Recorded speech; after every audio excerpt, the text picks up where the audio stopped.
Alright, so here's our Maco balcony 6 meter. It's a 6 meter antenna, but they call it the balcony antenna for 6 meter.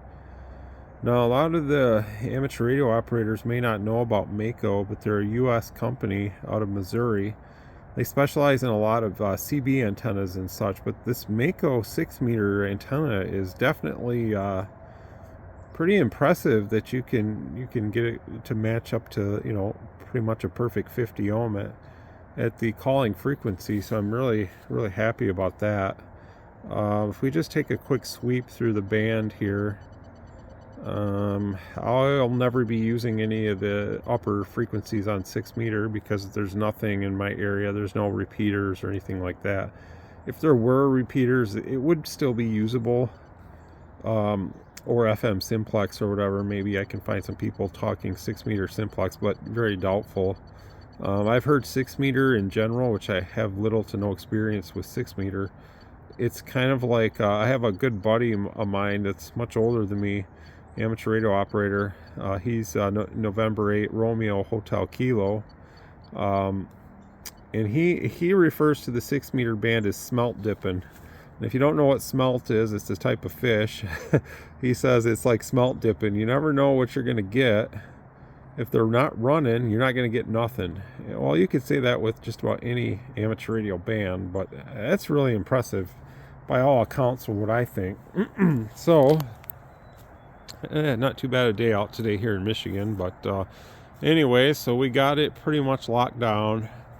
Oh, it's kind of overkill, but I even put some of this coax sealant around the shorting tube here, the capacitance tube, just to try to keep any moisture out of it, and also for a precaution, because Maco antennas, they're quality antennas, but the one thing that I think is kind of a weak point, and so does my friend from the CB, really good guy, Grease Monkey is his handle. One thing he likes to do, which we've done on my big shooting star antenna that's coming down tomorrow. I'll probably miss that one day, but I'm going on to bigger and better things.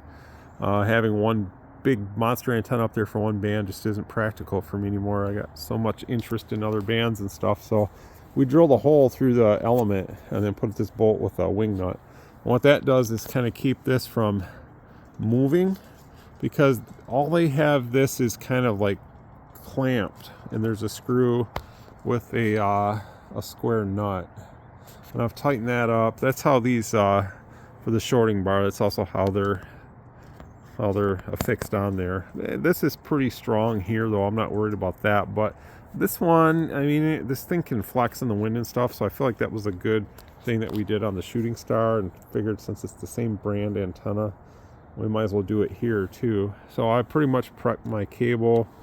I'm using DXE 400 max. It might be overkill, I don't know. It's 75 foot, so more than likely I'll probably need to add like a little jumper in between to get it into the shack.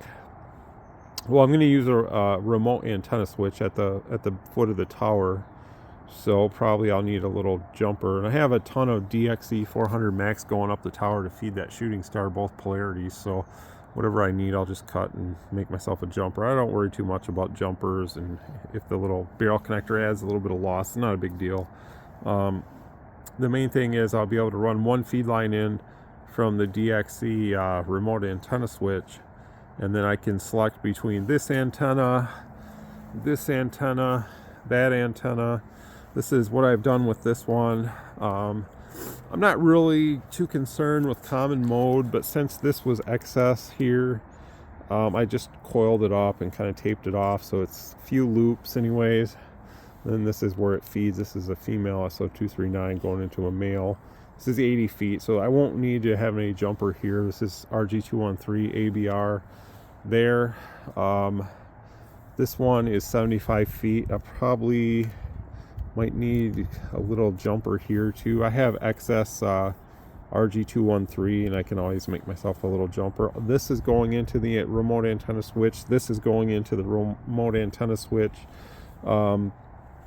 So there's 3. It has 8 slots. I'm only going to use 5. So we can probably guess that the wire antenna that's up there, that's going to go into the remote antenna switch. I'm going to actually use a different feed line for that.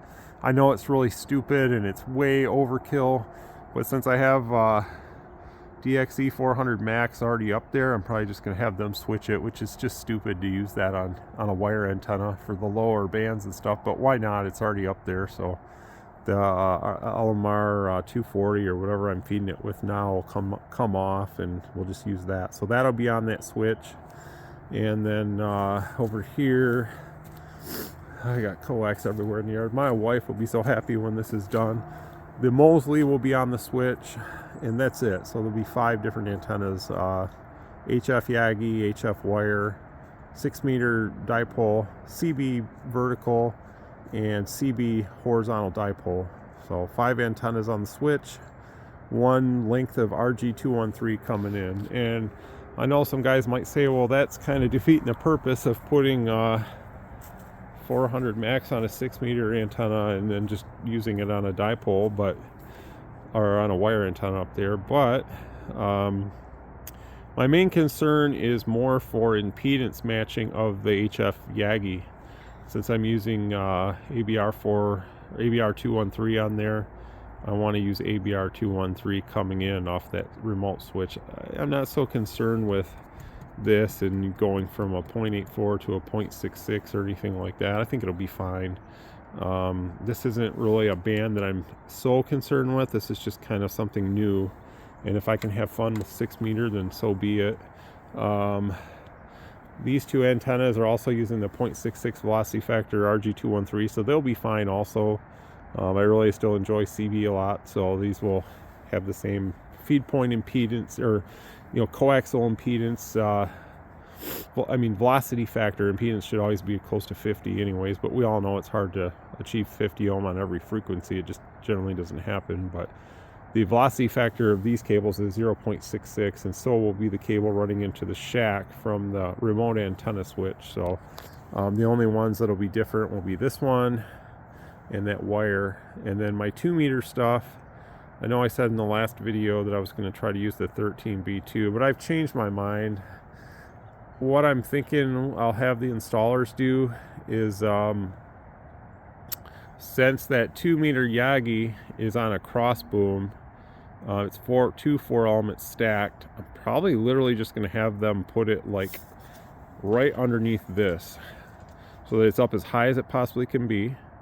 And then I'll have, let's say, between that antenna and the Mosley, probably a couple feet off the top of the tower. So we figure if we got 15 feet coming off, I'm assuming maybe if the ground was the top of the tower where the thrust bearing is, we figure maybe 2 feet above that, the Mosley will get mounted, because that thing's heavy, so they're going to want to put that on last anyways. So that'll give me probably, I don't know, 12 feet to work with to mount that 2M9X somewhere in the middle. So the 2M9X could roughly be about 6 feet above the Mosley and about 6 feet below the little stacked Yagi. So that'll give me 6 feet of separation. The little 2-meter stack won't see this because this is above it. It won't care about this because it's horizontal, and it won't care about these because they're horizontal. So that's my plan anyways. Hopefully it'll all come to permission tomorrow, or fruition, or however you say that word. And there's that little 2-meter stack up there. So that'll be up probably, let's say, 75 plus feet in the air. That should kick some serious butt for some simplex and repeaters and all that stuff. So that's where we're at. So I think everything's ready. Got all the feed points weatherproofed and weather sealed and everything. So I think we should be in good shape for tomorrow. So wish me luck. And yeah, if I can get that remote antenna switch mounted, that'll be something I can show you guys later. My plan is to come over here to the base of my tower. I saw it on another video. There was a Canadian gentleman, and I don't remember his call sign right now, but he took a pipe and he has the same tower. This is a DMX style tower. It's a freestander. It's tapered, so it's much wider at the base, and as you go up, it gets more narrow. So it doesn't look as tall as it is when you're standing at the ground. It's 64 feet, but you wouldn't think that. So what he did is he took a pipe and kind of rested it between two of these, and then took some, like a U-clamp to the pipe, and then the pipe would stick up like a little bit here, and then a little antenna switch was like mounted. It's like a box. It's weatherproof on the bottom. You screw in your antenna. So you don't necessarily need to put it at like ground level. It's better if it's, I can stand up here on my pad. It would be better for me if it was like maybe like this level, so I can just reach under and screw stuff in. It has one control line that goes into the shack, and one feed line that goes in. So that's it. The 2-meter antennas, they will get mounted to here. There's 2 lightning arresters there. Probably what I'll end up doing is having another ground rod pounded in the ground, and whatever cable I have coming off that remote switch, I'll probably use like a jumper from that to a lightning arrestor, and then I'll take the 30 or 35 feet of RG213 off the lightning arrestor and run that into the shack. And probably I'll add that lightning rod probably somewhere in this general area where it's out of the way, and maybe they can pound one in for me tomorrow. The only other thing is a new rotor. I have a Yaesu rotor. I have a G... I can't remember what that is up there. I think it's a G800 DXA, and I'm switching that out to the bigger Yaesu rotor. It's not the 1000, it's the one above it. I'm not sure what the model is, but I got to get that one out tonight and calibrate it.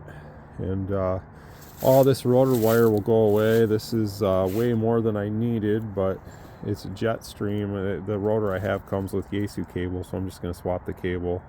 And maybe I'll list this on QRZ or something if anybody's interested in the rotator and the cable, and probably any excess cable I might have left, some rotor cable, or I'm sorry, feed line coax cable, something like that. So that's where we're at.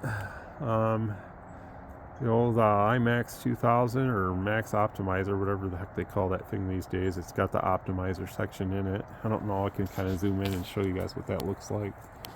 There it is right there. So it's just a little added section to make it work better on the CB band. I don't need that for anything else than CB. The Mosley will cover all the other bands. So hopefully it goes well, and I can enjoy the bands a little bit more and have some fun on 2-meter sideband, and use my 2-meter rig, my ICOM that I have all band, or all mode, I'm sorry. 2 bands, but I don't use 70 centimeter at all, so it's basically just 2-meter all mode.